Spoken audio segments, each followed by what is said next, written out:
PF की update video में आपका स्वागत करता हूं। एक छोटा सा अपडेट है जो कि एम्प्लॉयर्स के लिए अच्छा है और एम्प्लॉयर का जो रिलेशन है वो एम्प्लॉय से है। तो एम्प्लॉयर के लिए अच्छा है तो एम्प्लॉय के लिए भी अच्छा है। नमस्कार, मेरा नाम सागर है। ये चैनल पीएफ का एक्सपर्ट चैनल है। आपको जानकारी दे रहा हूं एक सर्कुलर के बारे में। उस सर्कुलर में क्या कहा गया है उस सर्कुलर को ध्यान से समझते हैं। तो हमारा सर्कुलर नंबर यहाँ पे जो है, यहाँ पे 2209 लिखा है और हमें 4 अप्रैल को ये सर्कुलर देखने को मिलता है। इस सर्कुलर में क्या कहा जा रहा है ये समझते हैं।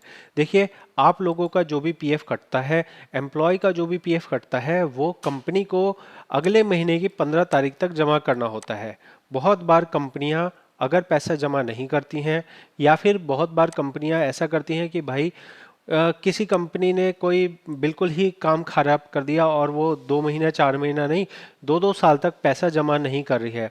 ऐसे में अगर पीएफ ऑफिस उन्हें पकड़ता है तो उसके ऊपर इंटरेस्ट लगता है, पेनल्टी लगता है, पीएफ जमा करना पड़ता है।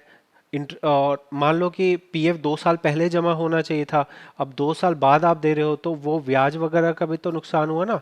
तो सब कुछ वसूला जाता है। तो ये सब वसूल करने के बाद पीएफ अधिकारी बताता है कि भाई साहब, आपको मान लो 2 लाख, 4 लाख, 10 लाख, जितना भी उसका बनता है, जितने एम्प्लॉय हैं, जितना उसने नहीं जमा किया उसके हिसाब से जमा करने को कहा जाता है। तो पहले ये जो ऑप्शन होता था, पहले ये ऑप्शन आम तौर पे आप ऑनलाइन ही पे कर सकते थे। मतलब आपके पास ऑनलाइन ही ईसीआर, ईसीआर मतलब होता है कि ऑनलाइन एक पेमेंट का तरीका है जिसके अंदर में पीएफ ऑफिस क्या कर रहा है, पीएफ ऑफिस कह रहा है कि हमने आपकी डिमांड बना दी, आप ऑनलाइन जाके इसे पे कीजिए। तो बहुत सारे एम्प्लॉयर बोलते थे कि हम इसे ऑनलाइन नहीं पे कर सकते हैं, हमें कोई तकनीकी दिक्कत आ रही है, हमारे पास इंटरनेट बैंकिंग नहीं है, हम नहीं कर सकते हैं, तो हमें डिमांड ड्राफ्ट से जमा करने का ऑप्शन दिया जाए। तो इस सर्कुलर में यही चीज़ फैसिलिटी दी जा रही है कि अब अगर इस तरह की कोई बात है जहाँ पे किसी अधिकारी को या किसी जो एम्प्लॉयर है, एम्प्लॉयर को पास्ट कंट्रीब्यूशन पे करना हो, मतलब किसी कर्मचारी के पुराने जो उसका पीएफ नहीं जमा किया गया था वो जमा करना हो, तो अब एम्प्लॉयर उसे डिमांड ड्राफ्ट के थ्रू भी जमा कर सकता है, जो कि पहले के लिए पॉसिबल नहीं था। ठीक है ना। ये डिमांड ड्राफ्ट से जमा करने की फैसिलिटी सिर्फ और सिर्फ ऐसे चीज़ों के लिए दी जा रही है जहाँ पे पुराना कंट्रीब्यूशन हो। ऐसा ना हो कि अब एम्प्लॉयर बोले कि मैं अगले महीने का जो पीएफ जमा करना है वो भी डिमांड ड्राफ्ट से जमा करूंगा, ऐसा नहीं है। ये पास्ट कंट्रीब्यूशन मतलब जो पुराना भुगतान है, बस वो भुगतान करने के लिए ही डिमांड ड्राफ्ट की बात कही जा रही है।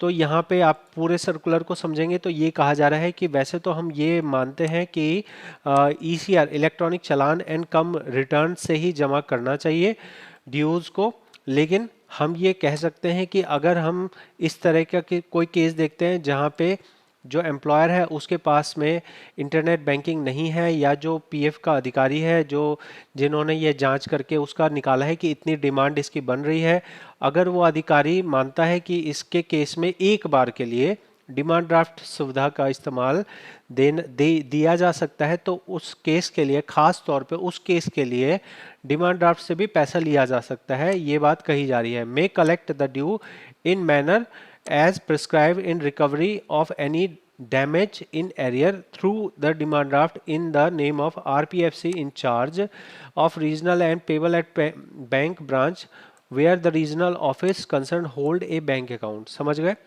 इसके बाद में कहा जा रहा है हमें अंडरटेकिंग लेनी है कि भाई जो भी देनदारी होगी वो आप दोगे। ठीक है ना।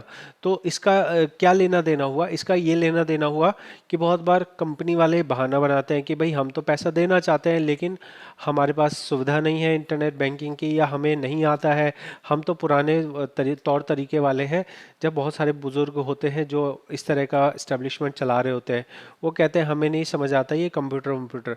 तो उनके लिए ये फैसिलिटी अच्छी रहेगी कि उन्हें अगर मान लीजिए कि कोई देनदारी बन रही है, उनको नोटिस आ गया, नोटिस पे लिखा है कि आपको इतना इतना डिमांड, इतना इतना पैसा देना है, ये आप डिमांड ड्राफ्ट के थ्रू भी दे सकते हैं। तो वो व्यक्ति जो है वो डिमांड ड्राफ्ट बनवाएगा बैंक से और वो जाके पीएफ ऑफिस में दे देगा। पीएफ ऑफिस वाला उस डिमांड ड्राफ्ट के पैसे को लेकर एम्प्लॉय जिसके पैसे, जिसके खाते में वो जाने चाहिए थे पीएफ के पैसे, उसमें जमा कर देगा। तो ये सर्कुलर के अंदर फैसिलिटी दी जा रही है। तो यहाँ पे 2025 में ना हर उस चीज़ को जो है ठीक किया जा रहा है जहाँ जहाँ लोगों को दिक्कत आती है। तो 2025 में पूरी तरह से पीएफ ऑफिस बदल जाने वाला है। बहुत सारे टेक्निकल जो दिक्कतें हैं वो सुधार हो जाने वाली है। मैं अपने चैनल पे आपको बहुत सारे अच्छे अपडेट्स बता चुका हूँ और भी अच्छे अपडेट्स यहाँ पे आने वाले हैं। इस सर्कुलर में आप देखेंगे तो अभी मैंने यहाँ पे 2-4 सर्कुलर कवर किए हैं और भी अच्छी अच्छी जो जानकारियाँ हैं। जैसे इस वीडियो के बाद में मैं एक और नया अपडेट आपसे शेयर करूँगा जहाँ पे बहुत अच्छा सुधार किया गया है। लोगों के साथ स्कैम हो रहा था, उस स्कैम को रोकने के लिए पीएफ ऑफिस ने बहुत अच्छा कदम बढ़ाया है। आपको ये वाला अपडेट कितना समझ आया, कितना आसान लगा? क्या आपको लगा कि ये चीज़ हो गई तो अच्छा है? कमेंट में बताइए। देखिए, आप जब कमेंट करते हैं, मैं आपके कमेंट पढ़ता हूँ और वो पढ़ के समझ आता है कि हाँ, आपको कितना समझ आया।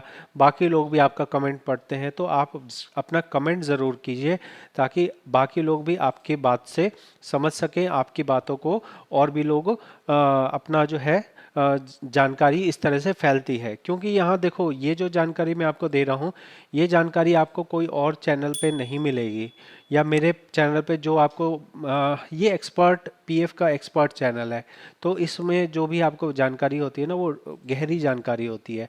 तो ऊपर ऊपर से यहाँ जानकारी नहीं दी जाती है। क्यों है, क्या है, कैसे है, वो बताया जाता है। समझ आया हो तो सब्सक्राइब करके इस चैनल को आगे बढ़ा सकते हैं। बहुत बहुत धन्यवाद।